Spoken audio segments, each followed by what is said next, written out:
Welcome to Yes Sampat Educator.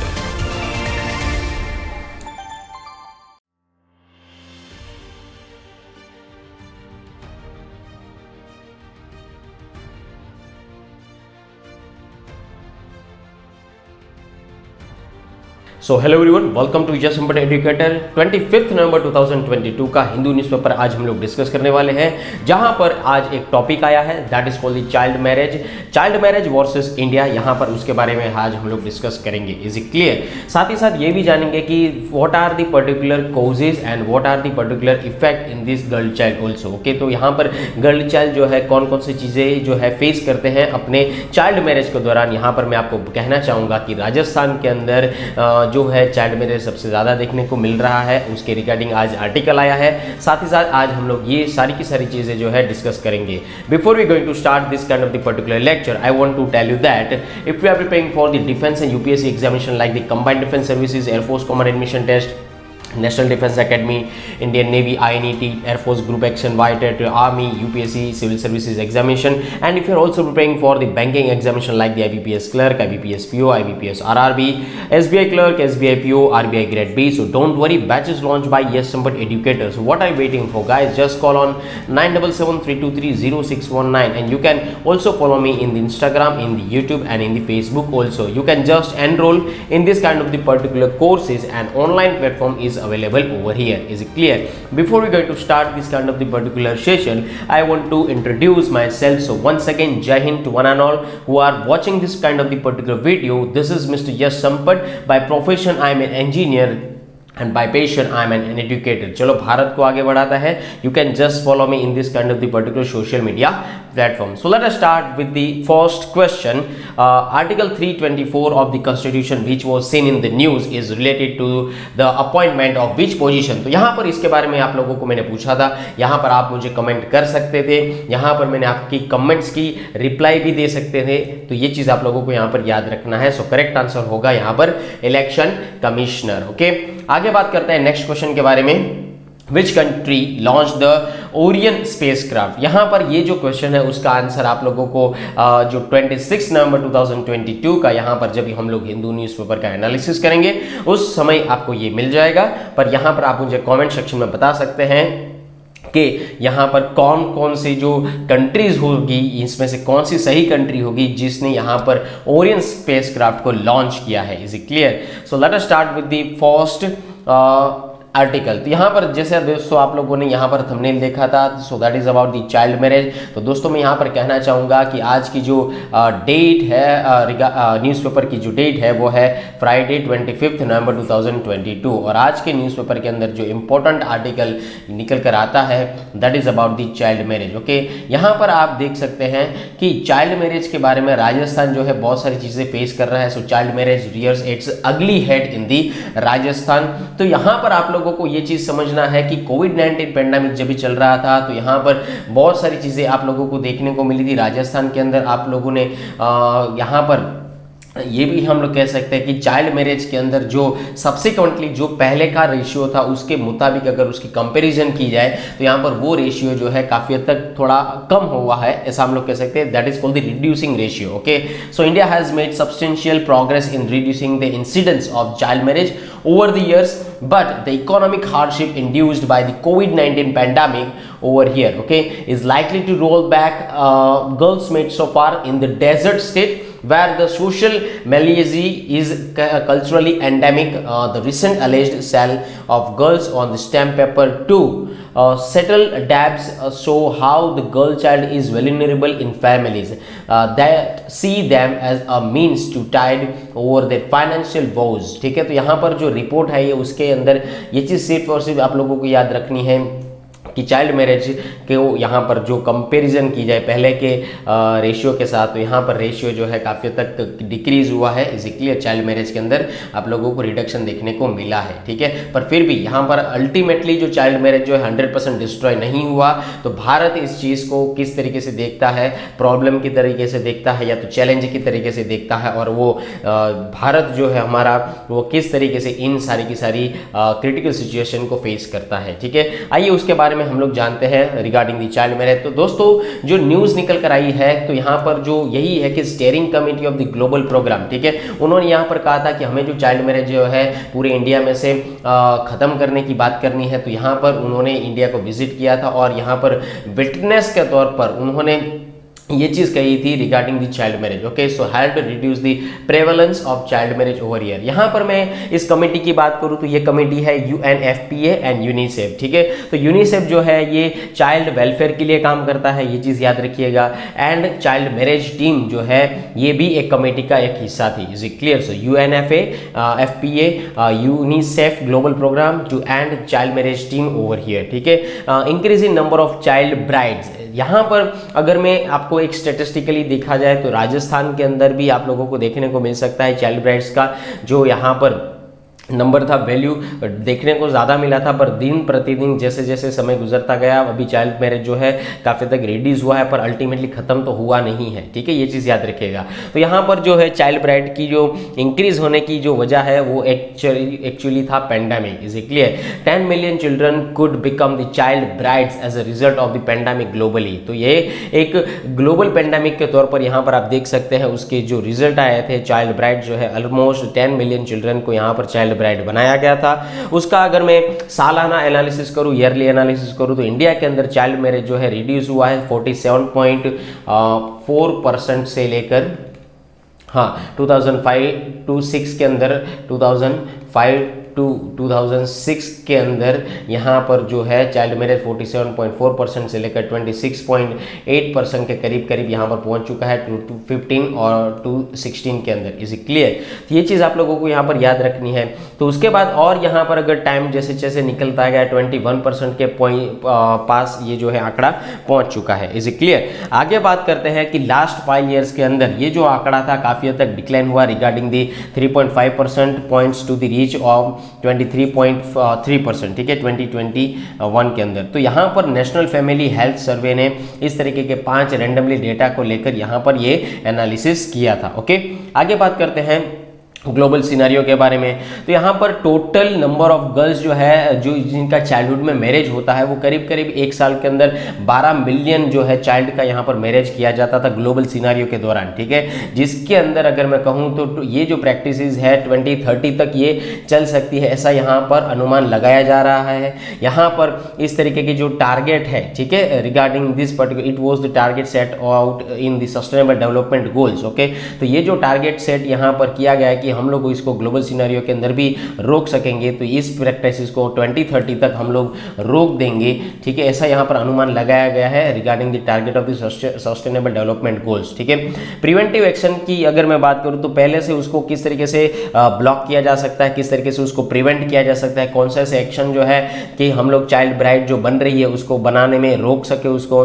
तो यहाँ पर पहली चीज़ मैं कहना चाहूँगा कि more than 150 million additional girls will marry before they turn 18 by 2030। तो ये एक अनुमान लगाया जा रहा है कि भाई हमें ये चीज़ के ऊपर फोकस करना होगा कि 2030 आने तक यहाँ पर 150 मिलियन से ज़्यादा जो गर्ल्स हैं वो यहाँ पर चाइल्ड मैरिज का शिकार हो जाएगी, ऐसा यहाँ पर अनुमान लगाया गया है, और या जिनकी एज जो है 18 साल से नीचे की होगी। ठीक है, अभी हमें इम्प्रूवमेंट तो है पर क्या एफर्ट्स की अभी भी ज़रूरत है। ठीक है, तो देखा जाए तो हमें अपने पास्ट डिकेड को ऑब्जर्वेशन में रखकर हमें अपनी प्रोग्रेस को आगे बढ़ाना चाहिए। जैसे कि साउथ एशिया के अंदर है, यहाँ पर गर्ल्स के जो भी रिस्क है मैरिज के बाद, ठीक है, जो 18 साल से कम है, ठीक है, उसके ऊपर हमें फोकस करना चाहिए। So dropped by more than a third from the nearly 50%, जिनकी एज 18 साल से नीचे की है, ठीक है, उसकी आंकड़ा अगर देखा जाए 50% टू बिलो 30% के करीब करीब आप लोगों को देखने को मिल सकता है। So it is not enough यार,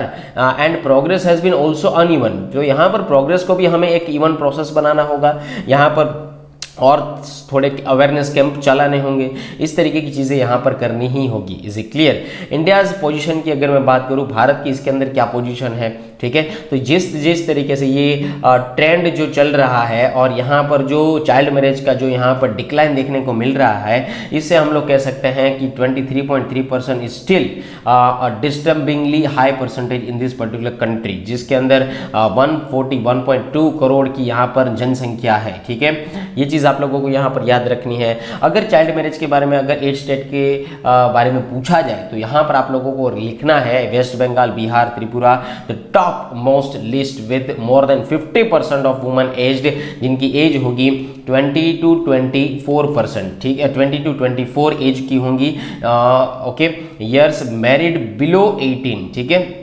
तो ये चीज़ आप लोगों को याद रखनी है। एनएफएचसी जो है ये डेटा को रिलीज करती है, जिसके अंदर वेस्ट बंगाल, बिहार, त्रिपुरा सबसे टॉप मोस्ट लिस्ट के अंदर आते हैं, उसके बाद राजस्थान आता है, ठीक है। आगे बात करते हैं कि भारत के ऐसे कौन कौन से स्टेट्स हैं जिसके अंदर सबसे ज़्यादा यहाँ पर चाइल्ड मैरिज देखने को मिलता है। तो जो सबसे पे ज़्यादा है वेस्ट बंगाल के अंदर और बिहार के अंदर है, ठीक है। यहाँ पर अगर मैं बात करूँ ट्राइबल पुअर कम्युनिटीज़ की या ट्राइबल पुअर पॉपुलेशन की, तो ये सबसे इस स्टेट्स के अंदर सबसे ज़्यादा मात्रा के अंदर है और उसकी वजह से ही यहाँ पर चाइल्ड मैरिज जो है सबसे ज़्यादा होते हैं। झारखंड के अंदर अगर देखा जाए तो 32.2% जो है महिलाएं हैं जिसकी एज जो है ऑलमोस्ट 20 to 24 ईयर की है, और जो जब भी अभी 20 to 24 ईयर की उनकी एज है, ठीक है, पर जब भी उनकी शादी हो गई थी तो वो 18 साल से 18 साल से भी नीचे की उम्र के थे, ठीक है।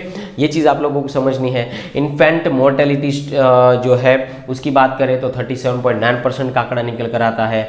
महिला की बात करें तो 65.8% का आंकड़ा निकल कर आता है, जिसके अंदर एनेमिक, ठीक है, एनेमिक ब्रैकेट जो है 15 to 19 एज के ग्रुप सर्कल में दिखाई दे रहा है। यहाँ पर आसाम की अगर मैं बात करूँ तो आसाम के अंदर हाई प्रीवेलेंस है चाइल्ड मैरिज का, जिस 2019 to 2020 की अगर देखा जाए तो 31.8% के करीब है, जो घटकर यहाँ पर 30.8% करीब आया 15-16 के अंदर, ठीक है।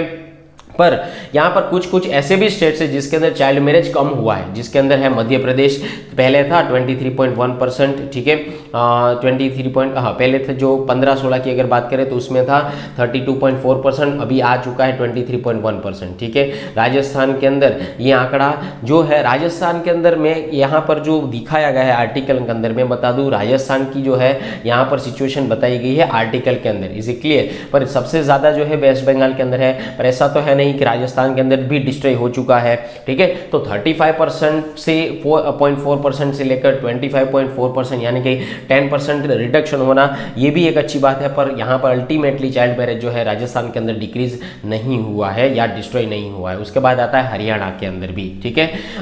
कुछ ऐसे स्टेट्स हैं जो नेशनल एवरेज के तौर पर सामने आते हैं, जैसे कि below the national average, okay. Odisha के अंदर 20.5% वुमेन जो है उनकी मैरिज हो चुके हैं, जिसकी एज जो थी 2021 के अंदर 18 थी, और 21.3% जो है वो जिनकी एज 15-16 के अंदर 18 थी, ठीक है। ये चीज़ यहाँ पर आपको बताई गई है। उसके बाद यहाँ पर हाई लिटरेसी लेवल के अगर बारे में भी बात की जाए ना, तो केरला भी पीछे नहीं है। केरला के अंदर भी वुमेन की मैरिज जो है सबसे कम उम्र में हो जाती है, ऑलमोस्ट 1920 की अगर हम लोग बात करें 2019-20 की अगर मैं बात करूँ तो यहाँ पर 6.3% के करीब आंकड़ा था। उसके पहले अगर मैं बात करूँ तो 15-16 के अंदर ये आंकड़ा 7.6% के करीब था, ठीक है। तमिलनाडु ने कुछ फिगर को इम्प्रूव किया है, जैसे कि यहाँ पर 20 से 24 साल की जो एज ग्रुप है उसके महिलाएं जो है उसकी फिगर है 12.8%, ठीक है, जो मैरिड हो गई थी। उसके बाद 2015-16 की अगर मैं बात करूँ तो वो 16.3% पहले थी, जिनकी एज 18 साल से भी नीचे थी और उनकी मैरिज हो चुकी थी, ठीक है। तो ये आंकड़ा जो है आप लोगों को समझ में आता है कि हाँ अल्टीमेटली चीज़ें जो है वो डिस्ट्रॉय नहीं हुई है, ठीक है। यस, चीज़ें जो है वो रिड्यूस हुई है, ठीक है। सारे लोग धीरे धीरे समझने लगे हैं, ठीक है। अभी यहाँ पर महिलाएं भी समझने लगी हैं, बॉयज़ भी समझने लगे हैं कि भाई चीज़ें जो है आसान नहीं है। इस तरीके की अगर चीज़ें चलती रही तो आगे जाकर उनको financially as well as the mentally as well as the physically as well as the emotionally, इन चारों सेक्टर के अंदर डिफिकल्टी भुगतनी पड़ सकती है, ठीक है। आगे बात करते हैं उसके क्या क्या लॉज है। तो दोस्तों यहाँ पर लॉज जो है आप लोगों को यूपीएससी एग्जामिनेशन के अंदर, डिफेंस एग्जामिनेशन के अंदर आपको पूछे जाते हैं, ठीक है। तो child marriage restraint act of 1929, तो इस एज के तहत जो भी चाइल्ड मैरिज की प्रैक्टिसेस करते हैं उसको ये लॉ जो है रोकता है। इस एक्ट को शारदा एक्ट के नाम से भी जाना जाता है, ठीक है। This act defined a male child as a 21 years और younger and a female child as a 18 years और यंगर, ठीक है। तो यहाँ पर 18 साल या 18 साल से ऊपर के जो फीमेल चाइल्ड है वो मैरिज कर सकते हैं और 21 ईयर होनी चाहिए मेल चाइल्ड की, ठीक है। Prohibition of child marriage act 2006 के बारे में अगर बात करूँ तो इस एक्ट के तहत हम लोग कह सकते हैं कि यहाँ पर 21 ईयर्स जो है मेल की और फीमेल की जो यहाँ पर एज डिक्लेयर की गई है, ठीक है, प्रिस्क्राइब की गई है, वो 18 ईयर्स की है, ठीक है। तो ये जो एक्ट है उसके वही एक्ट जो है प्रोहिबिट करता है चाइल्ड मैरिज को, ठीक है। उसके बाद आता है Hindu marriage act 1956, Muslim personal law, the protection of children from sexual offence act 2012, okay. तो यहाँ पर ये जो एक्ट है दोस्तों, the protection of children from sexual offences act 2012, तो इसका यही एक एम है, at protecting the children from violation of human and other rights. अगर कोई ह्यूमन उसके ऊपर वायलेट करता है, चिल्ड्रन के साथ वायलेशन करता है, तो उसको बचाने के लिए ये एक्ट काम करता है, ठीक है। So parliamentary standing committee also over here regarding the pros and cons, उसके क्या है इस एज के अंदर यहाँ पर 21 साल जो है हम लोग अगर उसको करते हैं तो क्या क्या चेंजेस आ सकते हैं। तो ये जो डिक्लेयर किया गया, ये जो क्लियर किया गया था, ये यूनियन कैबिनेट के अंदर क्लियर किया गया था। आगे बात करते हैं कि कौन कौन से उसके रीजंस हैं कि भाई चाइल्ड मैरिज ये करते क्यों हैं, ठीक है। तो पहली चीज़ ये है कि पॉवर्टी, तो यहाँ पर फैमिली जो है फाइनेंशियली बहुत ज़्यादा स्ट्रगल करती है, तो ये एक कहा जा सकता है कि यहाँ पर उनकी मेंटालिटी के हिसाब से ये बोझ के समान मानते हैं, ठीक है, कि ये जो है पराया धन है, यहाँ पर हमें अपने पास नहीं रखना चाहिए। वैसे ही एक ऑर्थोडॉक्स मेंटालिटी को यहाँ पर रखा जाता है, ठीक है। So marrying of one of their daughters can mean one less mouth to feed and one less child to educate, ठीक है। तो ये चीज़ भी है कि अगर हमारे पास जो चीज़ फीड करने की जो चीज़ें हैं वो अगर कम रहेगी, तो यहाँ पर हम लोग जो भी हमारे घर के जो मेल चाइल्ड है उसको हम लोग किस तरीके से एडुकेट करेंगे, या तो कोई भी चाइल्ड है उसको हम लोग कम एडुकेट कर सकते हैं, ठीक है। तो ये एक पॉवर्टी का एस्पेक्ट है। दूसरा है सेफ्टी का, तो यहाँ पर ही मैं आपको ये चीज़ बताना चाहूँगा कि ये जो families living in the dangerous environment, ठीक है, यहाँ पर उसके जो प्राइमरी रीजन है चाइल्ड मैरिज के अंदर सेफ्टी का सबसे ज़्यादा रीज़न सबसे पहले देखने को मिलता है, जैसे कि रेफ्यूजी कैंप है, वॉर जोन है। Child marriage can actually seem like a safer option, ठीक है। इसके लिए यहाँ पर एक सेफ्टी के तौर पर इस चीज़ को किया जाता है। So for families living in the dangerous environment, इसकी वजह से यहाँ पर सेफ्टी को आप देख सकते हैं। तीसरा पॉइंट निकल कर आता है ट्रेडिशन। अगर आप ट्रेडिशन को चेंज नहीं करेंगे, ठीक है, जो चीज़ें लॉजिकली ठीक नहीं है उस तरीके के जो ट्रेडिशन है वो उसके अंदर आपको चेंज करना चाहिए होता है, ठीक है। So child marriage is deeply embedded in this some kind of the particular cultural traditions, कि उनका ट्रेडिशन ही है, ठीक है। आप कितना भी समझाओ पर नहीं, हमारा रीति रिवाज ये है तो हमें यही करना होगा, ठीक है। पर अगर यहाँ पर देखा जाए तो चाइल्ड मैरिज के अंदर भी यहाँ पर जो गर्ल चाइल्ड है उसको यहाँ पर फिजिकली जो है यहाँ पर उसको डैमेज हो सकता है, यहाँ पर मेल चाइल्ड को भी डैमेज हो सकता है। तो कहने का मतलब क्या है कि यहाँ पर जो एक मैच्योरिटी जो चाहिए वो इस एज के बच्चों के अंदर नहीं होती है, ठीक है। तो यहाँ पर चाइल्ड मैरिज जो है ट्रेडिशन के साथ आप लोग चलिए आगे बढ़ते हैं, पर यहाँ पर लॉजिकली या बायोलॉजिकली ये चीज़ें फिट नहीं बैठती, ठीक है। So where it is viewed as a normal and reasonable practices over here regarding the traditional practices, clear। social insecurity की अगर मैं बात करूं तो यहाँ पर कई ऐसे लोग हैं जिसको यहाँ पर उसका परसेप्शन ही है कि married woman is much safer from the social offence than unmarried woman, ठीक है। तो यहाँ पर आप लोगों ने देखा होगा जो शादीशुदा नहीं है लड़की या कोई महिला है, तो यहाँ पर उसके बारे में कहा जाता है कि आप सेफ नहीं है। So that is a which kind of the mentality over here, ठीक है। ये चीज़ आप लोगों को यहाँ पर समझनी है। तो एक सोशल इनसिक्योरिटी यहाँ पर देखने को मिलती है इस पॉइंट ऑफ व्यू के, और कई लोग ऐसा मानते हैं कि जो शादीशुदा औरत या लड़की है वो काफ़ी तक सेफ है, और जो अनमेरिड वुमन या अनमेरिड गर्ल जो है, ठीक है, वो सेफ नहीं है रिगार्डिंग द सोशल ऑफेंसेस, ठीक है। तो उनका ऐसा कहना है कि अनमेरिड वुमेन जो है वो ज़्यादातर मेलाफाइड इंटेंशन के साथ देखी जाती है, और उसके आगे उसका जो रिजल्ट आता है क्राइम के तौर पर निकल कर आता है, ठीक है, उसके साथ क्राइम हो सकता है। तो that is which kind of the mentality they people have, okay. ये चीज़ आप लोगों को यहाँ पर समझनी है। Avoiding the share in the ancestral property, ठीक है, एंसेस्ट्रल प्रॉपर्टी। तो जनरली कभी कभार रूरल एरियाज के अंदर क्या होता है कि पेरेंट्स ऐसा सोचते हैं कि उसकी जो एंसेस्टर जो की प्रॉपर्टी है वो सन्स के अंदर, उसके जो बच्चे हैं, ठीक है, उसके अंदर बांटनी चाहिए। तो हमें यहाँ पर जो डॉटर है, उनकी जो डॉटर है उसकी जब भी अर्ली एज हो जाएगी, जब भी वो ना समझ होगी, उसको कुछ अता पता नहीं होगा, तभी वो उसकी शादी करवा देते हैं, ठीक है। तो यहाँ पर जो प्रॉपर्टी शेयरिंग का जो मामला आता है वो एक हट जाता है, यहाँ पर डॉटर को कुछ नहीं दिया जाता है। So will be out of this particular share also, ठीक है। दूसरा एक पॉइंट निकल कर आता है avoiding expenditure on female education. दोस्तों आज के ज़माने में ये चीज़ काफ़ी हद तक ज़रूरी है कि you have to give the education towards the child, okay. I am talking about the child, not the particular the male और not the talking about the female also, ठीक है। यहाँ पर कोई भी है, ठीक है, आपको उसको एजुकेट करना है as per the constitution also. तो यहाँ पर हमारे कॉन्स्टिट्यूशन के अंदर अमेंडमेंट भी हुआ है कि 6 साल से लेकर 14 साल के बच्चों के अंदर कंपलसरी एजुकेशन उसको मिलना ही चाहिए, मतलब मिलना ही चाहिए with respect to the constitution, okay. तो यहाँ पर जो फीमेल एजुकेशन नहीं मिल पाता है, ठीक है, एक्सपेंडिचर ज़्यादा होने की वजह से या एक्सपेंडिचर को अवॉइड करने की वजह से, तो ये चीज़ एक प्राइमरी रीजन के तौर पर आती है चाइल्ड मैरिज के दौरान, ठीक है। तो यूजुअली जो है फैमिलीज जो है डिस्क्रिमिनेट करती है, ये लड़का है और ये लड़की है तो लड़के को अच्छी एजुकेशन दिया जाए और लड़की को कम दिया जाए, ठीक है। So female children are considered as a burden, ठीक है। इंडियन ट्रेडिशन के अंदर यहाँ पर वो बोझ के समान देखी जाती है, एक नजरिए के साथ देखी जाती है, जो सिर्फ कुछ घर का काम कर सकते हैं और यहाँ पर दूसरा बाहर का कोई काम नहीं कर सकते, ऐसा सोचा जाता है, ठीक है। So they do not need to work and have to look after the household chores before and after the marriage, ठीक है।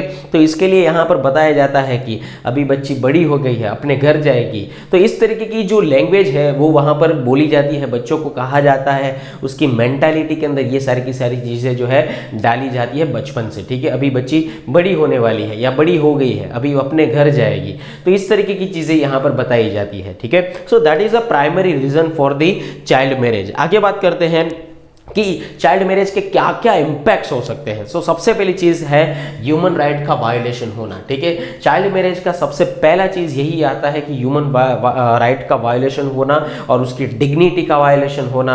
ये चीज़ आप लोगों को यहाँ पर समझनी है कि ये जब तक ये चीज़ें समझेंगे नहीं हम लोग, तब तक ये सारी चीज़ें जो है चेंज नहीं होगी, ठीक है। So which unfortunately still has social expectance also, okay.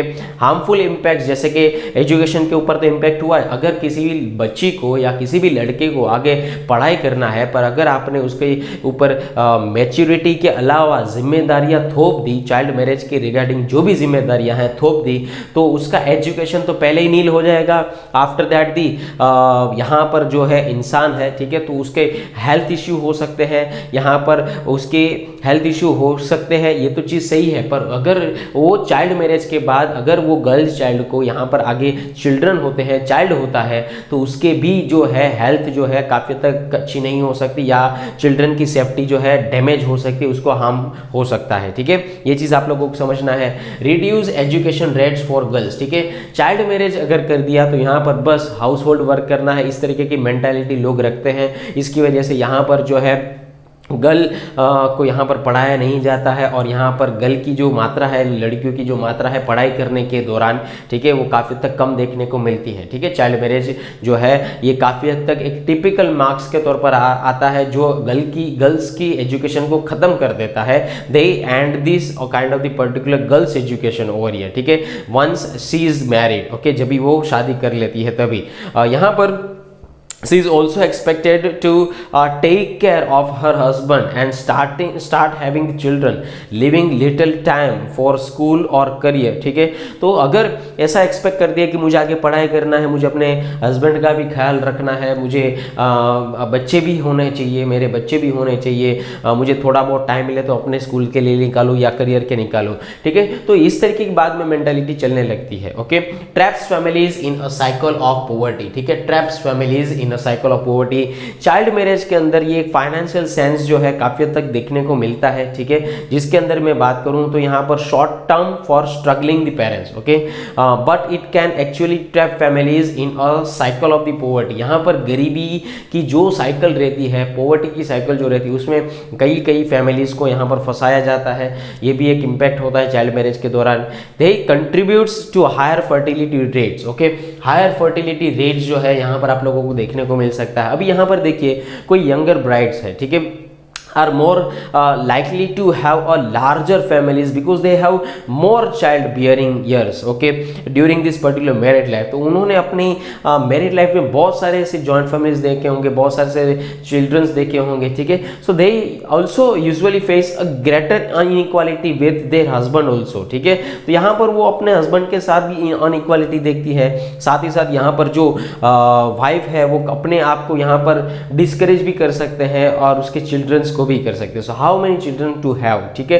तो ये जो एक हायर फर्टिलिटी रेट के तौर पर ये पॉइंट निकल कर आता है, काफी तक इंपॉर्टेंट है, that is the impact of the child marriage. उसके बाद आता है इनएबिलिटी और टू प्लान और मैनेज अ फैमिलीज, ठीक है। यहाँ पर उसके पास मैच्योरिटी ना होने की वजह से how to manage the families and how to plan this particular families, ये थोड़ा बहुत दिक्कत वाला चीज हो जाता है, ठीक है। So young girls exercise less influence and control over their children also, क्योंकि यहाँ पर वो खुद बच्ची है, खुद बच्चा चाहती है। ये एक चीज आप समझ सकते हैं ना कि चाइल्ड मैरिज के दौरान जब भी उनका मैरिज हो गया, उसके बाद उनका बच्चा हुआ, पर अभी वो खुद बच्ची है, ठीक है, और उसको अभी बच्चा है। तो यहाँ पर जो है ये आप समझ सकते हैं कि ये they also has a less influence and control over the children, okay, and have less ability to make the decision about their nutrition. उसको किस तरीके से पोषण देना चाहिए, किस तरीके से उसको संभालना चाहिए, ये चीज़ के बारे में पता नहीं होता है।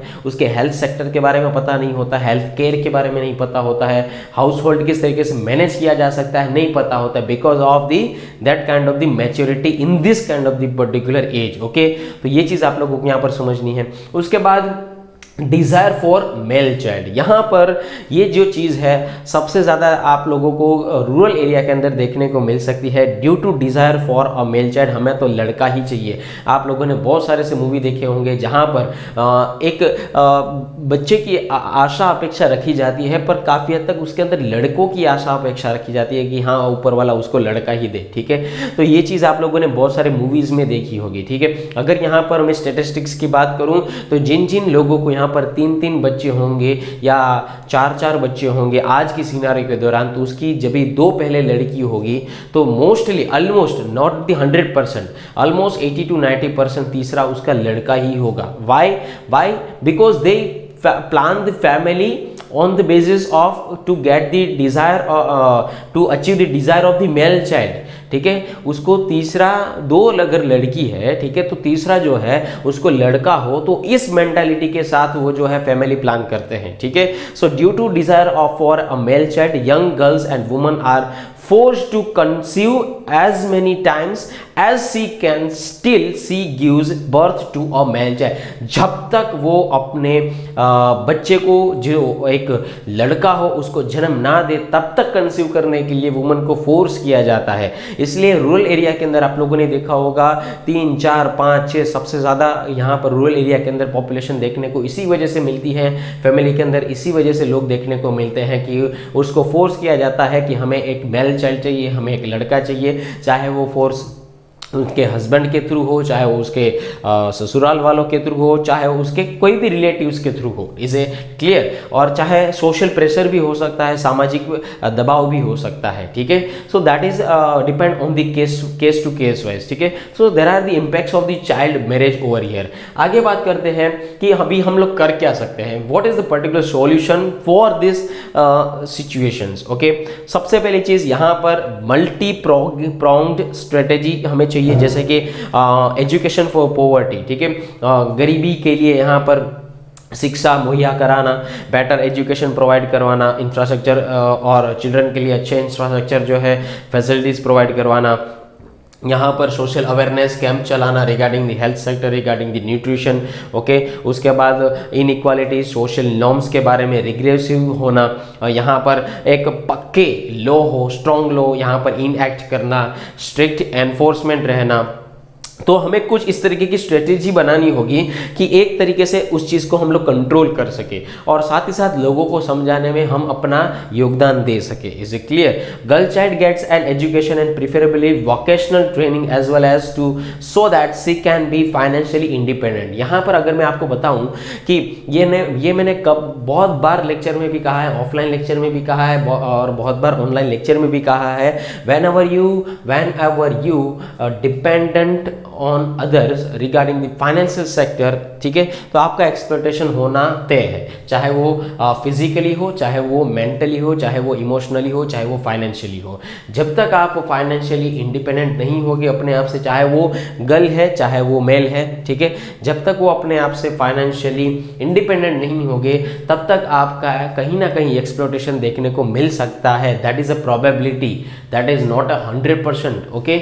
ये एक प्रोबेबिलिटी हो सकती है। तो यहाँ पर गर्ल चाइल्ड को फाइनेंशियली इंडिपेंडेंट करवाने के लिए जो वोकेशनल ट्रेनिंग होनी चाहिए वो उसके बारे में यहाँ पर बातचीत चल रही है, ठीक है। स्टेट्स के एफर्ट्स की अगर मैं बात करूँ तो यहाँ पर राज्य सरकारों का भी कुछ एफर्ट होना चाहिए regarding the particular schemes also.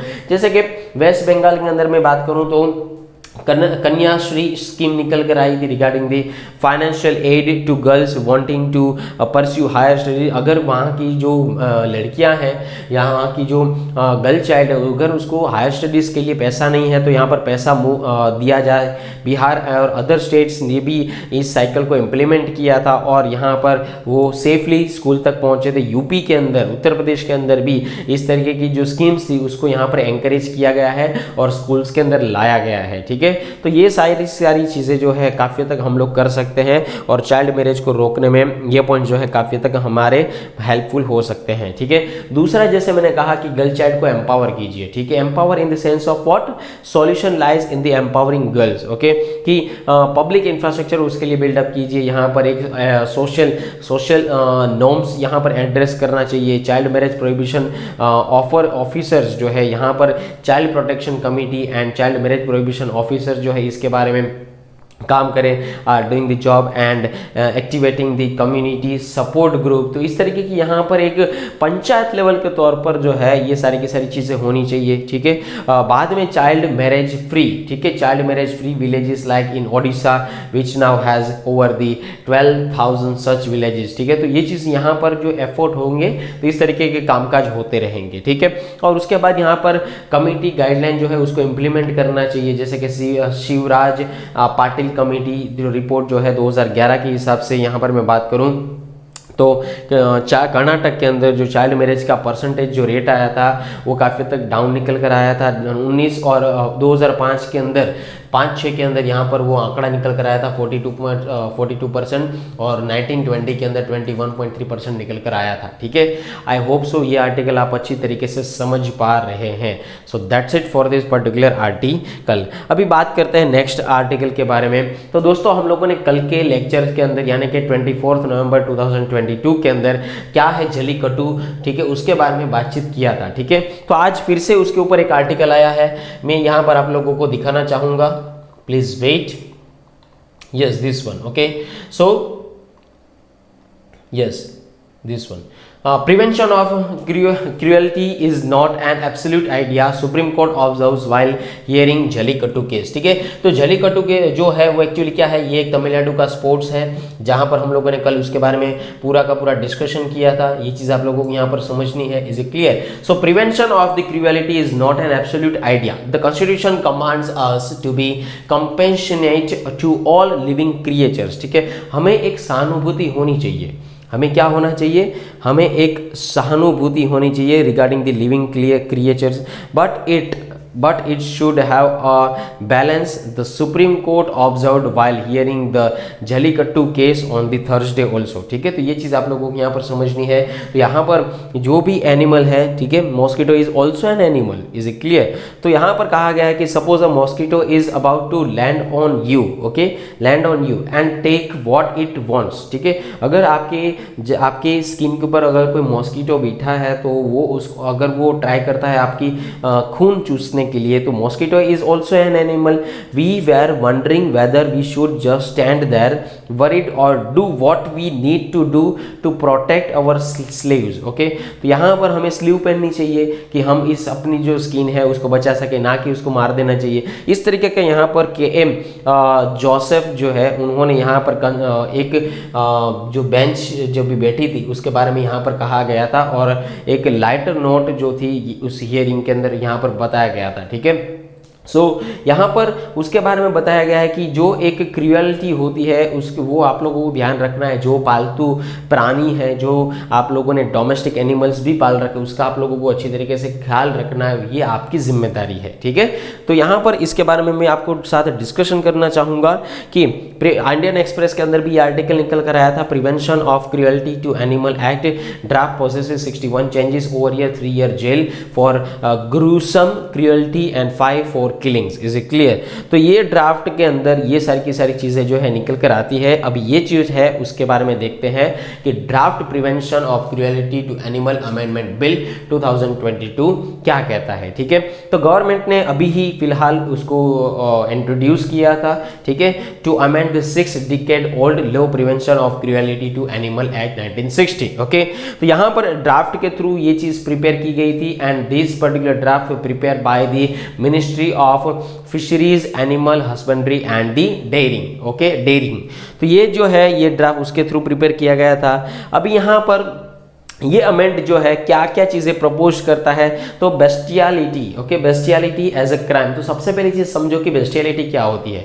अगर कोई ह्यूमन है और उसके सामने एनिमल है, उसके बीच में सेक्सुअल इंटरकोर्स होता है, so that is called the bestiality. Is it clear. तो बेस्टियलिटी को यहाँ पर क्राइम जो है उसके हिसाब से गिना जाता है, ये चीज याद रखिएगा। ठीक है, तो इस ड्राफ्ट के अंदर ये कहा गया, so the draft includes the bestiality as a crime under the new category of gruesome cruelty. ठीक है, बेस्टियलिटी का मतलब यही होता है कि यहाँ पर ह्यूमन और एनिमल के बीच में जब भी सेक्सुअल इंटरकोर्स होता है, सेक्सुअल एक्टिविटी होती है, तो उसको हम लोग क्या कहते हैं, बेस्टियलिटी कहते हैं। Okay, so bestiality means any kind of this sexual activity और intercourse between the human being and the animal. Okay, and gruesome cruelty का मतलब क्या होता है, an act that leads to extreme pain and suffering to the animals. ठीक है, अगर वो यहाँ पर इस तरीके की हरकत करते हैं और वहाँ पर एनिमल जो है उसको पेन फील होता है, यहाँ पर सफरिंग से वो पीड़ित होता है। ठीक है, तो इससे और वहाँ पर उसके बाद उसका जो रिजल्ट है वो डेथ है, यानी कि एनिमल की मृत्यु हो जाती है, एनिमल डिसेबल हो जाता है या डेथ हो जाती है, तो उस तरीके की एक्टिविटी को यहाँ पर या उस तरीके की हरकत को यहाँ पर ग्रूसम क्रूएलिटी कहते हैं। ठीक है, तो दोस्तों ये जो चीज़ें हैं आप लोगों को एक फॉरवर्ड माइंडसेट से सोचनी होगी या इन सेंस ऑफ दी एक न्यूट्रल माइंडसेट से सोचनी होगी कि हमारे समाज के अंदर इस तरीके की चीज़ें भी शामिल है। ठीक है, जहाँ पर बेस्टियलिटी जैसे जैसे क्राइम कहीं ना कहीं आप लोगों को देखने को मिल सकते हैं। ठीक है, इसके लिए यहाँ पर गवर्नमेंट ने और यहाँ पर IPC के दौरान भी ग्रूसम क्रूएलिटी के बारे में पनिशमेंट तय की गई है, जिसके अंदर मिनिमम फाइन होगा 50,000 के हिसाब से यहाँ पर फाइन हो सकता है, वो आगे जाकर इंक्रीज होगा 75,000 के करीब करीब। और यहाँ पर जुडिशियल मैजिस्ट्रेट के थ्रू ये जो फाइन है डिक्लेयर किया गया है विद ज्यूरिसडिक्शन वेटरनरीज उनके तहत। ठीक है, जिन्होंने इस तरीके की चीज़ों को यहाँ पर हाईलाइट किया गया था। ठीक है, और उसके बाद यहाँ पर अगर ये फाइन जो है पहले मैक्सिमम होगा 1 साल के लिए, अगर यहाँ पर एक्सटेंड भी हो सकता है 3 साल के लिए। ठीक है, साथ ही साथ punishment for killing an animal, अगर आपने भारत देश के अंदर अगर किसी भी एनिमल को यहाँ पर मारा, ठीक है, तो उसके रिगार्डिंग यहाँ पर बताया गया है maximum 5 years imprisonment along with fine. ठीक है, तो दोस्तों एक चीज मुझे ये बताइए कि एनिमल जो है, ठीक है, एनिमल यहाँ पर हमारे जज साहब ने मॉस्किटो के बारे में भी यहाँ पर बताया है ना। ठीक है। इस आर्टिकल के हमारे जज साहब ने यहाँ पर मॉस्किटो के बारे में भी बताया है, पर यहाँ पर अगर मैं बात करूँ एनिमल के बारे में, एक लिविंग क्रिएचर के बारे में, तो उसके अंदर तो चिकन भी आता है, ठीक है, उसके अंदर तो चिकन भी आता है। तो दोस्तों आपका क्या पॉइंट ऑफ व्यू है, ठीक है, कि यहाँ पर जो नॉन वेजिटेरियन जो है, जो चिकन खाते हैं, ठीक है, तो उसके हिसाब से यहाँ पर क्या उसका उन लोगों का पॉइंट ऑफ व्यू है, या क्या आपका पॉइंट ऑफ व्यू है regarding this particular matter. Okay, ये आप मुझे कमेंट सेक्शन में बताइए कि यहाँ पर किलिंग ऑन एनिमल, ठीक है, punishment for killing an animal, तो उसके हिसाब से क्या हो सकता है कि आप लोग जो है या कोई भी है जो चिकन खाते हैं, तो उसके हिसाब से यहाँ पर क्या क्या चीज़ें हो सकती है, ठीक है। So maximum 5 years imprisonment along with a fine. Okay, आगे बात करते हैं फ्रीडम्स टू एनिमल्स।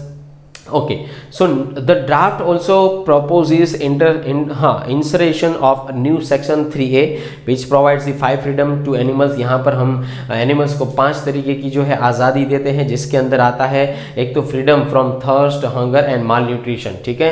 यहाँ पर उनकी जो ड्यूटी है, कोई भी पर्सन की जो ड्यूटी है, ठीक है, एवरी पर्सन की यहाँ पर एक सोशल रिस्पॉन्सिबल ड्यूटी है कि यहाँ पर जो उनके पास एनिमल है या जो उसको एनिमल दिखे, ठीक है, कोई पानी से प्यासा है या भूखा है या माल न्यूट्रिशन से पीड़ित है, तो आप उसको यहाँ पर खाना खिलाइए, that is also freedom under his charge also. Okay, so animal in his care और under his charge has. Okay, freedom has discomfort due to the environment, ठीक है, freedom for pain, injury, disease, express normal behaviour for the species and freedom for fear and distress, ठीक है। तो ये सारी की सारी चीज़ें जो है यहाँ पर एनिमल को दिया गया है, ठीक है, freedoms to animal, freedoms towards the animals. Okay, उसके बाद कम्युनिटी एनिमल की अगर मैं बात करें तो लोकल गवर्नमेंट की यहाँ पर जो कम्युनिटी एनिमल्स की जो गाइडलाइन है उसके थ्रू ये काफ़ी हद तक रिस्पॉन्सिबल केयर मानी जाती है, ठीक है। So the draft proposals introduce the community animal as any animal born in a community for which no ownership over here, ठीक है, जहाँ पर वाइल्ड लाइफ प्रोटेक्शन एक्ट 1972 के तहत इसको प्रोटेक्ट किया जाता है और साथ ही साथ वाइल्ड लाइफ एनिमल्स को यहाँ पर डिफाइन भी किया जाता है। Is it clear? आगे बात करते हैं कि prevention of cruelty of to animals act 1960 जो है वो क्या कहता है, ठीक है। तो यहाँ पर पहली चीज़ ये कही गई है कि different forms of cruelty, exceptions and killing of a suffering animal in case any cruelty has been committed against it so as to relieve it from further suffering, ठीक है। तो उसके बारे में यहाँ पर आप लोग याद रखिए। उसके बाद यहाँ पर legislative intent of this act also कि prevent the infliction of unnecessary pain and suffering on animals also, ठीक है। तो आप लोगों ने बहुत सारे से केसेस देखे होंगे डोमेस्टिक एनिमल्स के दौरान कि कुत्ते को बहुत टाइम तक एक ही जगह पर बांध कर रखते हैं, कई ऐसे उसके जो ऑनर है, ठीक है, काफ़ी हद तक गलत चीज़ें हैं, ठीक है, ये चीज़ नहीं करनी चाहिए। Animal welfare board of India AWBI ने को यहाँ पर एस्टैब्लिश किया गया था 1962 के अंदर under the section 4 of this particular act. Okay, तो ये सारे के सारे पॉइंट्स आप लोग यहाँ पर उसका स्क्रीनशॉट ले सकते हैं। प्लीज़ वीडियो को पॉज कर दीजिए थोड़े टाइम के लिए, 1 मिनट के लिए पॉज कर इनका आप आराम से स्क्रीनशॉट ले लीजिए, ठीक है। ओके, यहाँ पर आगे हम लोग बात करेंगे कि नेक्स्ट आर्टिकल के बारे में, ठीक है। आई होप सो आप लोगों को ये आर्टिकल जो था काफ़ी हद तक समझा। मैं यहाँ पर फिर से कहना चाहूँगा कि अगर आपको कोई इस तरीके के एनिमल्स दिखते हैं उसके प्रति सहानुभूति रखिए, ठीक है, करुणा रखिए और उसकी जितनी हो सके उतनी हेल्प कीजिए। आपका ही फ्रेंड है ऐसा समझ लीजिए और उसकी मदद कीजिए, ठीक है, पर उसको हर्ट मत कीजिए, ठीक है। चलिए आगे बात करते हैं। नेक्स्ट आर्टिकल दोस्तों निकल कर जो आता है वो एक इंटरनेशनल रिलेशनशिप से निकल कर आता है regarding the GS paper number 2. Okay, let us see where it is. Yes, this one. जैसे मैंने कहा India Iran discuss development of Chabahar port, तो ये आर्टिकल को आप GS paper number 2 international relation से रिलेट कर सकते हैं। So India and Iran held foreign office consultations on Thursday during the visit of Tehran's deputy foreign minister for political affairs Ali Bagheri Khani here. Okay, तो यहाँ पर अभी मैं आपको कहना चाहूँगा कि ये जो आप लोगों ने आर्टिकल देखा उसके हिसाब से फॉरेन ऑफिस कंस्ट्रक्शन की बात की जा रही है इंडिया और ईरान के बीच में, ठीक है। तो यहाँ पर आप लोगों को इंडिया और ईरान के रिलेशन जो है काफ़ी हद तक इंपॉर्टेंट माने जा सकते हैं as per this particular examinations, ठीक है। तो यहाँ पर आप लोगों को ये सारी की सारी चीज़ें जो है नोट डाउन करनी होगी, जैसे कि इंडिया और ईरान की जो रिलेशन है और छाबर पोर्ट, ठीक है। तो सबसे पहली चीज़ यहाँ पर देखिए, ये है हमारा प्यारा सा भारत, ठीक है, और ये है ईरान। तो यहाँ पर जो देखा जा सकता है तो यहाँ पर है अफगानिस्तान, यहाँ पर जो क्या है पाकिस्तान, ठीक है। तो यहाँ पर अफगानिस्तान पाकिस्तान, अफगानिस्तान पाकिस्तान और इंडिया की जो कॉमन बॉर्डर है, so that is called the Durand Line, okay. ये चीज़ हम लोगों ने स्ट्रेटेजी के अंदर पढ़ी थी, that is called the Durand Line, okay. तो यहाँ पर जब भी हमने अफगानिस्तान के साथ व्यापार करना स्टार्ट किया था तो यहाँ से हम लोग चीज़ें बेच सकते थे, ठीक है, ईरान तक, पर यहाँ पर हमें परमिशन नहीं दिया गया था पाकिस्तान के थ्रू, इज क्लियर। इसके लिए हम लोगों ने अल्टरनेटिव ऑप्शन निकाला, that is called the Chabahar port, okay. तो अभी यहाँ पर एक चीज़ में बारे में बात करना चाहूँगा, यहाँ पर आर्टिकल में आ जाइए कि जब भी ईरान के ऊपर अमेरिका ने सेक्शंस लगाए थे कि ईरान के साथ जो भी यहाँ पर व्यापार करेगा तो उसके ऊपर भी सेक्शंस लगाए जाएंगे, ठीक है। तो ईरान जो है हमें काफ़ी हद तक सस्ता तेल बेचता था, ठीक है, क्रूड ऑयल जो है सबसे सस्ता बेचता था ईरान, इसके लिए हम लोग उसके पास से परचेस करते थे। पर बाद में जब भी अमेरिका ने यहाँ पर ईरान के अंदर सेक्शंस लगाए और यहाँ पर ऐसा भी सेक्शंस लगाए कि जो भी इसके साथ व्यापार करेगा तो यहाँ पर यूएस है उसके ऊपर भी सेक्शंस लगाएंगे, ठीक है। तो यहाँ पर भारत ने थोड़े टाइम के लिए व्यापार बंद कर दिया था ईरान के साथ, और ये जो है काफ़ी हद तक अफेक्ट हुआ था ईरान की इकोनॉमी के ऊपर, ठीक है। क्योंकि यहाँ पर समझ लीजिए कि अगर आपको इनकम नहीं आएगी, ठीक है, so how will you manage your expenditures, how will you manage your work, is it clear. तो ये चीज़ समझ में आती है, तो आपकी इकोनॉमी किस तरीके से डिसबैलेंस हो जाएगी, ठीक है, किस तरीके से मैनेज हो पाएगी, ये चीज़ आप लोगों को यहाँ पर समझनी है। तो सेक्शंस जैसे ही बाद में हट गए और सेक्शंस की हमने जब भी परवाह नहीं की, उसके बाद हम लोगों ने फिर से व्यापार स्टार्ट कर दिया ईरान के साथ, और छाबर पोर्ट के थ्रू यहाँ पर एक छाबर पोर्ट बनाया गया था ईरान के अंदर, तो उसके थ्रू ही हम लोगों ने फिर से यहाँ पर व्यापार चालू कर दिया, इज इट क्लियर। अब यहाँ पर देखिए आप लोगों ने देखा कि that is a particular map of the Iran Chabahar port, India, Pakistan and the Afghanistan also, ठीक है। पर यहाँ पर आप लोगों को ये कंसर्न भी याद रखना है, एक यूपीएससी के अंदर एक एग्जाम के अंदर पूछा गया था, यूपीएससी के अंदर ही पूछा गया था कि ईरान के आसपास कौन कौन से सी जो है वो है, ठीक है। तो यहाँ पर ये देखिए that is a Caspian sea and after that the Iran के नीचे जो है पर्शियन गल्फ है, ठीक है, उसको अच्छी तरीके से याद रख लीजिएगा, and that is called the map of the Iran, okay. आगे बात करते हैं कि थोड़ा बहुत हिस्टोरिकल बैकग्राउंड जानना होगा कि इंडिया और ईरान के जो रिलेशन है वो किस तरीके से है, ठीक है। तो सबसे पहली चीज़ यहाँ पर समझ लीजिए कि इंडिया और ईरान जो है एक सिविलाइजेशनल टाई जो है शेयर करता है बहुत टाइम से, ठीक है। जैसे कि पर्शियन एम्पायर और इंडियन किंगडम्स थे, तब से ये जो ईरान और इंडिया के रिलेशन जो है चलते आ रहे हैं, ठीक है। Iran is an important neighbourhood, India is a neighbourhood, ठीक है। ये हमारा एक अच्छा पड़ोसी मुल्क माना जा सकता है या नेबरहुड माना जा सकता है जिसके साथ हमारे रिलेशन है। यहाँ पर अगर मैं बात करूँ so two countries shared a border until India's partition and independence in 1947, ठीक है। ये चीज़ आप लोगों को यहाँ पर समझनी है। सो तेहरान डिक्लेरेशन की अगर मैं यहाँ पर बातचीत करूँ तो Tehran declaration signed during this particular former prime minister Atal Bihari Vajpayee visit to Iran affirmed the shared vision of two countries equitable and pluralistic and the cooperative international order. तो तेहरान डिक्लेरेशन के बारे में अगर कहीं पर भी आपके उसके बारे में पूछा जाए तो तभी कौन से प्राइम मिनिस्टर थे, अटल बिहारी वाजपेयी की सरकार थी, अटल बिहारी वाजपेयी थे जिन्होंने उस टाइम यहाँ पर ईरान के अंदर विजिट किया था और अपने विजन के बारे में बताया था, ठीक है। उसके बाद यहाँ पर ईरान के जो प्रेसिडेंट थे, ठीक है, उन्होंने इस चीज़ को रिकॉग्निशन दिया, जैसे कि उनका नाम था मोहम्मद खातामीज, ठीक है। उनका विजन ये कहता था कि this particular dialogue among the civilisations, okay. यहाँ पर हमें अपने टॉलरेंस के प्रिंसिपल्स को, प्लूरलिज्म के प्रिंसिपल्स को और हमें डाइवर्सिटी, रिस्पेक्ट फॉर डाइवर्सिटी के बारे में भी हमें अच्छी तरीके से यहाँ पर काम करना होगा, ठीक है। आगे बात करते हैं कि उसकी स्ट्रेटेजिक इंपॉर्टेंस जो थी वो क्या थी। तो भारत के लिए ईरान जो है काफ़ी हद तक इंपॉर्टेंट माना जा सकता है। अगर यहाँ पर फिर से एक मैं मैप दिखाऊं तो यहाँ पर देखिए इंडिया और ईरान के बीच में जो ये छाबर पोर्ट है काफ़ी हद तक इंपॉर्टेंट माना जा सकता है। तो that is called the strategic importance, okay.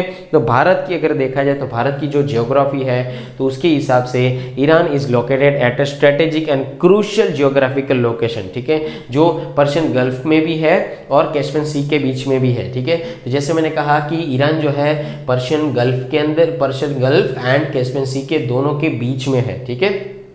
Okay तो ये एक इम्पॉर्टेंट पॉइंट है, ये एक स्ट्रेटेजी है, ठीक है, स्ट्रेटेजिकल पॉइंट माना जा सकता है। कनेक्टिविटी, ठीक है, कनेक्टिविटी यानी कि रोड ऑफ कनेक्टिविटी। यहाँ पर अगर मुझे एक्सपोर्ट इंपोर्ट करना है अफगानिस्तान सेंट्रल एशिया रिपब्लिक्स के थ्रू, ठीक है, तो यहाँ पर in the absence of the permission of for India to use the land route through Pakistan, ठीक है, तो यहाँ पर कनेक्टिविटी भी बन सकती है कि अफगानिस्तान के साथ हमारे रिलेशन अच्छे हैं तो हम लोग डायरेक्ट अफगानिस्तान के थ्रू जा सकते हैं, हमें पाकिस्तान की कोई भी परमिशन की बाद में ज़रूरत नहीं रहेगी, ठीक है। सो नेचुरल रिसोर्स के अगर मैं बारे में बात करूं, so it sits on one of the largest deposits of crude oil. जैसे मैंने कहा था कि ईरान के पास सबसे ज़्यादा यहाँ पर नेचुरल रिसोर्सेज हैं, नेचुरल गैसेज हैं, क्रूड ऑयल है, तो ये चीज़ का हमें बेनिफिट मिल सकता है ईरान से। पर ईरान के लिए दूसरा क्या क्या बेनिफिट है या क्या स्ट्रेटेजिक इंपॉर्टेंस है, तो ये चीज़ याद रखिएगा, स्ट्रेटेजिक लोकेशन ऑफ इंडिया, ठीक है, second largest populous country coupled with major economy and huge demographic dividend, ठीक है, यहाँ पर सबसे ज़्यादा पॉपुलेशन होने की वजह से, यहाँ पर सबसे ज़्यादा इकोनॉमी आगे बढ़ने की वजह से डेमोग्राफिक डिविडेंड जो है काफ़ी तक ह्यूज मिल सकता है, इसके लिए ये उनके लिए फाइनेंशियल पॉइंट बन सकता है ईरान के लिए, ठीक है। आगे बात करें कि it helps Iran to sell its oil large market, तो यहाँ पर अच्छे खासे बड़े मार्केट में अपना जो ऑयल है वो बेच सकता है और अपनी इकोनॉमी को आगे बढ़ा सकता है, ठीक है। और यहाँ पर इवेंचुअली ये जो कोस्ट थी, ठीक है, जियोग्राफिकल लोकेशन के हिसाब से वो भी कम हो गई थी, ठीक है। और उसके बाद इम्प्रूव द ट्रेड टाइज, तो यहाँ पर जिस तरीके की इकोनॉमी चलेगी तो यहाँ पर 5th largest economy to invest in this kind of the particular one and enhance the trade relations. It will also give fillip to Iran's crippling economy, ठीक है। यहाँ पर ट्रेड टाइज जो है अच्छी तरीके से इंप्रूव हो सकती है। जैसे कि यहाँ पर मैं कहूँ कि यहाँ पर देखिए डायरेक्ट मुंबई पोर्ट से लेकर छाबर पोर्ट तक हमारा जो है माल सामान जो है सारी चीज़ आराम से पहुँच सकती है, उसके बारे में यहाँ पर बताया गया है, ठीक है। आगे बात करते हैं कि इंडिया ईरान के जो रिलेशन हम लोगों ने रिस्ट्रक्चर किए उसके क्या क्या एडवांटेज है। तो सबसे पहली चीज़ यहाँ पर समझो कि unlocking bilateral potential, cheaper crude oil हमें मिल सकता है, कनेक्टिविटी विथ यूरेशिया। यूरेशिया की अगर देखा जाए बात करिए तो यहाँ पर देखिए यूरेशिया तक हम लोग चीज़ें जो है फैला सकते हैं। जैसे कि यहाँ पर इंडिया मुंबई से हम लोगों ने चीज़ें भेजी तो ये पहुँचेगा बंदर अब्बास ईरान, उसके बाद Baku, Astrakhan, Moscow, Saint Petersburg, Baltic Sea, North Sea, ठीक है, मेडिटेरियन सी, ब्लैक, ठीक है। तो ये पूरा का पूरा जो रूट है आप लोग समझ सकते हैं, that is about the north south transport corridor and blue colour का जो है स्टैंडर्ड रूट है, ठीक है। तो ये चीज़ आप लोगों को यहाँ पर समझनी है कि that is a connectivity with Eurasia. तो okay, international north south transport corridor INSTC, ठीक है, दैट इज INSTC ना, that is called the north south transport corridor. ये कॉरिडोर को हम लोग अचीव कर सकते हैं तो हमारा ट्रेड भी बढ़ सकता है, ठीक है। और साथ ही साथ एनर्जी सिक्योरिटी के लिए भी यहाँ पर ईरान, पाकिस्तान, इंडिया IPL, ठीक है, IPI पाइपलाइन जो है यहाँ पर जो है वो फेल होने के कारण ये जो रूट है वो काफ़ी तक जाना जाता है, ठीक है। So if the comes through there is a potential for the pipeline being extended to India which would help overcome the loss of the failed Iran, Pakistan and India pipeline and facilitate the supply of the natural gas to the India. तो ये चीज़ आप लोगों को यहाँ पर समझना है। आगे बात करते हैं नेक्स्ट आर्टिकल के बारे में। Guys this kind of the particular article I hope so you understand it. Let us move on the next one.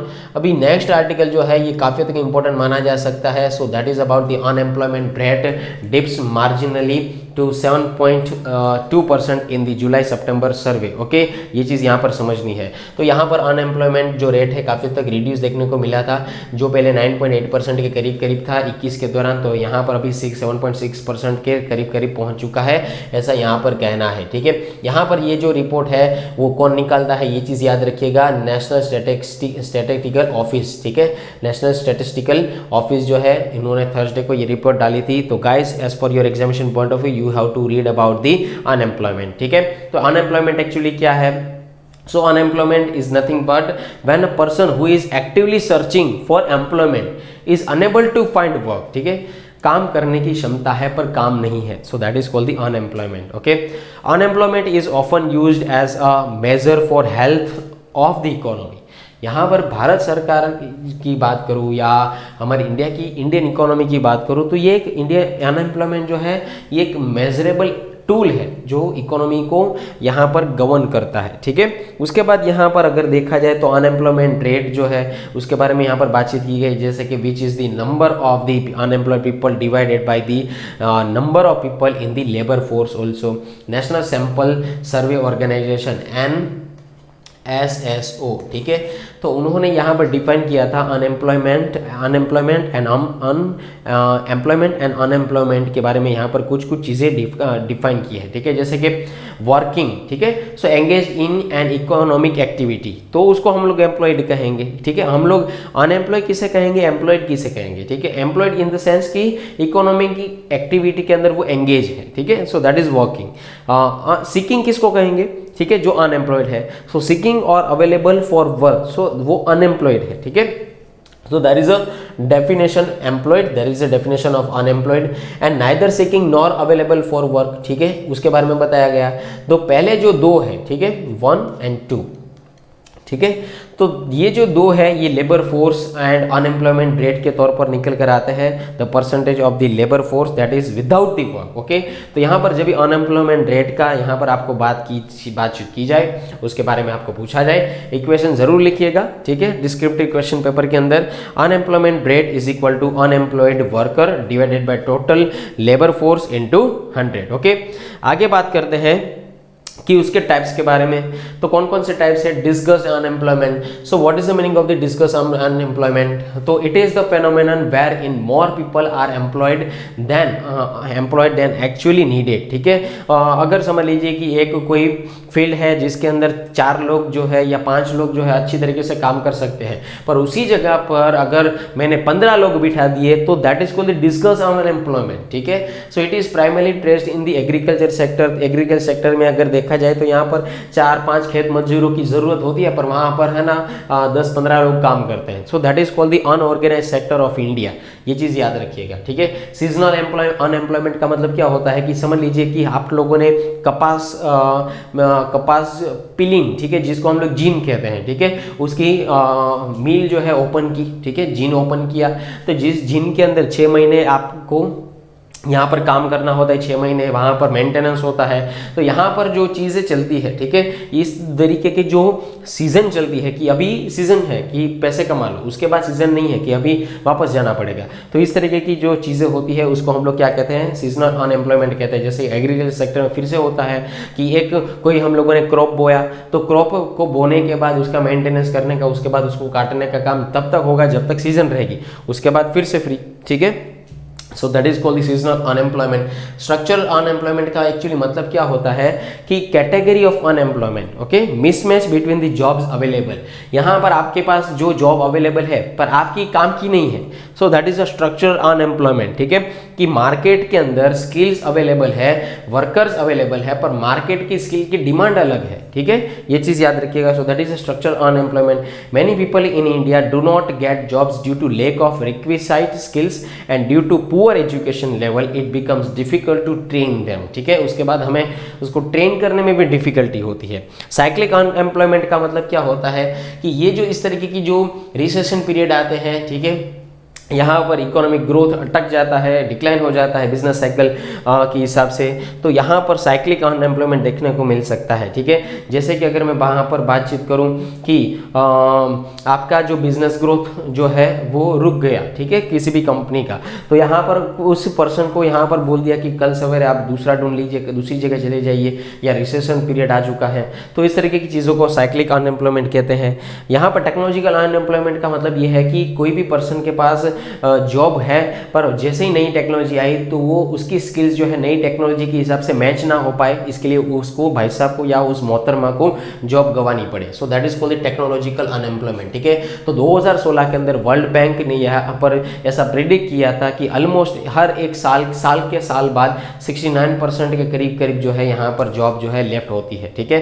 Frictional unemployment क्या होता है कि आपने पुरानी जॉब छोड़ी और नई जॉब जो सर्च कर रहे हैं उसके बीच का जो पीरियड होता है that is called the frictional unemployment. Okay, उसके बाद आता है वैल्यू नेबरेबल अनएम्प्लॉयमेंट। ठीक है, इसका मतलब क्या होता है कि people working informally without the proper job contract and job contract खत्म हो जाने के बाद या लीगल प्रोटेक्शंस हो जाने के बाद, ठीक है, या जॉब चली जाने के बाद, तो इस तरह की अनएम्प्लॉयमेंट को कहा जाता है वैल्यू नेबरेबल अनएम्प्लॉयमेंट। ठीक है, तो इसका मतलब यही होता है कि पीपल वर्किंग इनफॉर्मली, ठीक है, पीपल जो है इनफॉर्मली वर्क करते हैं without proper job contract and thus sense any legal protection, so that is called the vulnerable unemployment. ठीक है, तो जहां पर आप जॉब करें उसके कागजात अच्छी तरीके से प्रिपेयर करें। ठीक है, आगे बात करते हैं नेक्स्ट आर्टिकल के बारे में, if it is available over here. ठीक है, आई होप सो आर्टिकल सारे के सारे खत्म हो चुके हैं। So that's it for this particular session. I want to tell you that if you are preparing for the defence and UPSC examination like the combined defence services, air force common admission test, national defence academy, Indian navy, INET, air force group X and Y, territorial army, UPSC civil services examination, and if you are also preparing for the IBPS clerk, IBPS PO, IBPS RRB, SBI clerk, SBI PO, RBI grade B, so don't worry, batches launched by the Yes Sampat Educator. So what are you waiting for, guys? Just call on 9773230619, and you can also follow me in the social media platform regarding the Instagram, regarding YouTube, regarding the Facebook also, and you can also enroll in this kind of the particular courses, and online platform is available over here. Okay, I want to tell you that before we complete this kind of the particular lecture, if you are the new family member of this particular channel that is called the Yes Sampat Educator, so guys please subscribe the channel for the future and for the details for your competitive examinations. Okay, यहाँ पर अगर आपको अच्छी तरीके से ये video समझ में आया है, if you really enjoy this kind of these sessions, so please share this session with your friends, family members, colleagues and younger and elder brother sister who are preparing for this examinations. Okay, तो मिलते हैं next lecture के दौरान, तब तक के लिए जय हिंद, जय भारत, पढ़ते रहिए, बाय बाय, थैंक यू।